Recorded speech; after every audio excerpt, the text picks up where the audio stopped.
Hey you guys, what's up? Still passing time in the middle of a power cut, and you guys are like, it's all she can do in a power cut because she has no company, she's totally bored. And I'm like, yeah, of course I am. I'm doing everything in my power to work out my own salvation with fear and trembling so that I don't languish in the middle of a power cut. I have stopped gaining joy and glory and peace, just a restedness about myself, with watching videos on my cell phone device during power cuts. Like, literally, it's gotten very dystopian in here. Entropy reached the end of itself. I just want electricity. I'm tired of, what's the word that I'm looking for? Makeshifting. Improving. Yes, I'm sick and tired of improvising in the middle of power cuts, thinking that I'm going to be okay. I don't want to improv power through my cell phone or a laptop if I had one. I don't want to improv power using a torch just in case, just because there is no, electrically wired source of such light. I'm sorry, I'm done pretending there's electricity the way that South Africans do. Like, you still keep on watching Netflix offline shame during power cuts. You still keep watching YouTube videos shame offline during power cuts.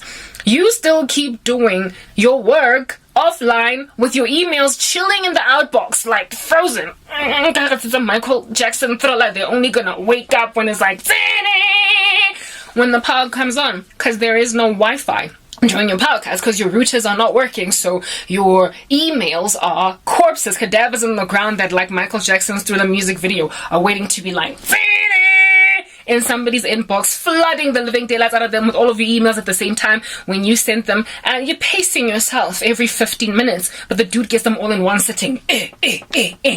You have received a mail, and then dude be thinking you spamming him when you sent them 1 hour apart. I'm done pretending that it's okay to have 20,000 emails in an inbox, in an outbox, I'm done pretending that it's okay to watch shows offline, and you're wondering when the power's gonna come back on a small little screen when you can watch them on your chunky television. I'm weary of watching offline videos that are outdated on YouTube because of the fact that I can't check out current content. I'm done. So, it's worn me out. Literally. Like a flat tire. That was funny to me. I am sick and tired of being worn out like a worn out tire, okay? By just like improv. We're done. Referees are my life thing. We're done, I get my life thing. We're done. Ha re qeta go ba dane e be re robetseng re dance mo ga ke ditse taba tsa go shapa devotion na mo lifeng mahareng a power cut because ke power cut se ke la bona. I was even dictated to na as Karabo gore ke lo dimaneng se ke la bona go dimana na mahareng a di power cut go tlo hore ha nka khatela ke mmino na o leng mo phone ya mina isa ha go ba right. Correction, sorry, I gotta go back to the English. What I wanted to say, what I was basically just kind of rapping on, lamenting about there, was the fact that I am also sick and tired of being dictated to by power cuts when I'm gonna take myself to the gymnasium, or my tantamount of it. Downloading music offline onto my cellular device so that I can use that to work out. And if I get bored with that music, with that playlist, I'm like, Gonje, oh my goodness, forgot it. Oh, who'd have thunk it? I can't get new music.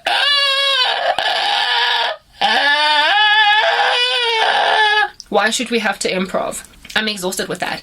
I want to work out when I want to work out, because literally working out is a mood thing. Yes, all the perfect people on the earth have a schedule, and they go there at precisely 2 p.m. every day, and they don't skip it because they're disciplined. Ugh.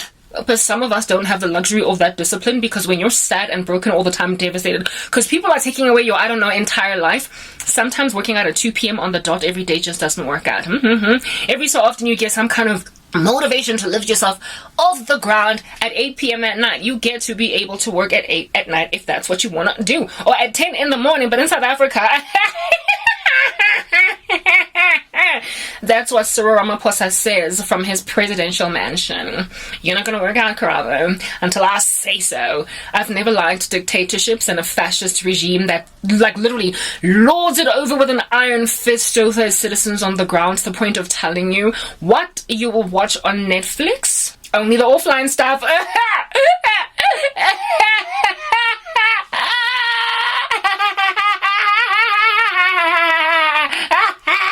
You know, the kind of people that laugh with their tongue out? That's what government officials in this country be telling us in ESCOM. They like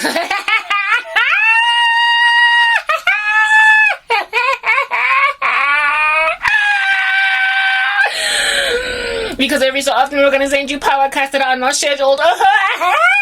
So you're not gonna have time to like download your stuff on Netflix and put it offline and watch it there. You had already outdated your downloaded content on YouTube, so I guess you're gonna have to watch all that 2-week-old stuff. Okay, Mr. Maposa, you with your money in the couch alongside a whole bunch of solar power. This is what's good. I'm done. I don't want to do it.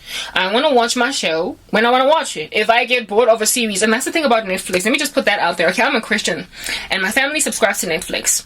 A whole bunch of us are on it, one like account, and I'm like, whoa, look, we've all got one account, and everybody's like jumping up and down because they've got one account. It's like, yes.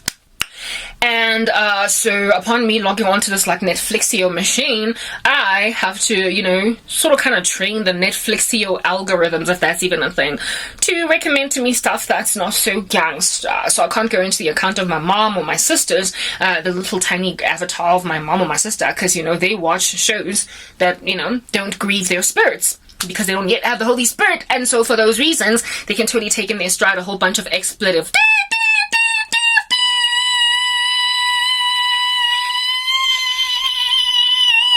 For me, it's like a fireworks explosion in my ear. Can't deal, can't take it. It's literally too much. So I kind of train Netflix to like not recommend to me stuff that has a way too much profanity. If I can avoid it at all, it is perfect. And of course, no sex, this, blah, blah, blah, blah, blah, blah. So my Netflix looks like the television viewing of a person in like the 1970s or something. You know, it's still kind of, you know. Girl, where do you come from? The 1900s? I wish I was born then, but unfortunately, being a black girl, I probably wouldn't have been happy. So I guess we do 2023. Listen up, you guys. I don't want to be like restricted to checking out random stuff. So as a result, under heaven of me not wanting Netflix to like, you know, tarnish my walk with God, because, you know, the eye is the lamp to the body, and if your eye is dark, how grand is that darkness? You know what I mean? So sometimes I start a show on Netflix thinking it's okay, of course there's no there. And then second episode, it gets bad. And the thing about the agenda of the planet of entertainment out there, this thing just needs to like keep itself in a bunch. And the thing about the agenda of the entertainment industry out there in the world is that they are stealthy, they're surreptitious, they're clandestine, they worm their way in very, like I said, clandestinely, like a wormy little guy that's not in your, what the stealth of the entertainment industry is similar to. It's like a married man that like pursues you and woos you, taking off his like ring and stuff like that, and you don't know the dude is all up in like, you know, married, and then you fall violently in love with him, and then you find like a ring in his pocket, or he just happens to come clean and is like, look, I really love you, and my wife is like a dirtbag, and I just feel like you're so much, I'm sorry. Knowing and understanding that by now he has hooked the living daylights out of you, and so it's going to be that much harder to walk out. Netflix is like a deadbeat cheating husband that way. Like first episode of like a season will be like so mild. As a Christian, you can run through it, literally sleep all night long and meditate on it, and it will not tarnish your spirit. By the time you get to the final episode of the first season, you're like, you're twitching, and you're like, okay, I'll give him a chance, goodness gracious. And then you go to season 2 and 3, and it's like, it's like, they brought in the LGBTQIA plus agenda. They brought in a whole bunch of fornication, and they brought in, hey!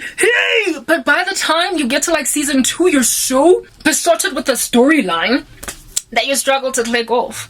That's what Netflix will do to you. It throws a curveball all up in your grizzite. It is clandestine and surreptitious. It is stealthy in how it is. It's pernicious. That's Netflix. It brings all these issues into your like throat perniciously, because they know that some people are still kind of old school, living in the 1950s, but they want their audience. They want their numbers. They want them. And so they will hook you with you being besotted with characters and what's going to happen next and how this is going to end by keeping it light in the beginning, in the first few episodes of the first season or in the first season, and then they just go all awry and pear-shaped in season 2 and 3, and you find yourself getting so dirty by the end of season 5 that you can't deal. Your eyes are as good as watching porn. Next part.